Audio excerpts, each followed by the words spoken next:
What? My shoes untied. Ugh. Oh, hi there. I didn't notice you. Mr. DeKesney, we're going to talk about what we talked about today in social studies 20. Give me a second.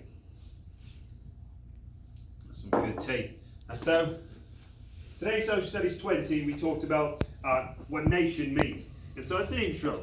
And so we said that when we talk of nations, a lot of people think the nation means a lot of different things.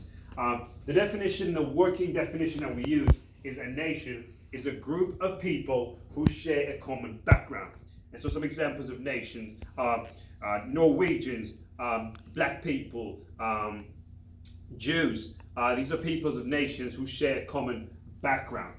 However, a state is what we think of most of the time when we say nation. That essentially is an independent geographic area. And so a country. And so these are states. All of these are countries and these are states. Within these states, there are groups of people who share a common background, and so those are the nations. These are states, but the people within who share common background, these are nations. And so a nation state, when we put those two terms together, what that means is it's a group of people who have a common background who live within a state. Those basically don't exist. However, the best examples that we have are places like Japan and Iceland, in which the vast majority of people have got a common background. So that's language, place of origin, culture, and so on. Most countries like Canada and the United States and the UK are something that we call multinational states.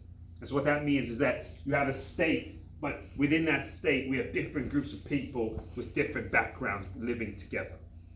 So the last thing we talked about today is nation as a concept. Some people believe nations are essentially collectives, that we, us together. Another understanding of nation is the patriotic understanding. And so a patriot is someone who loves their state. And so essentially, whenever we think of America,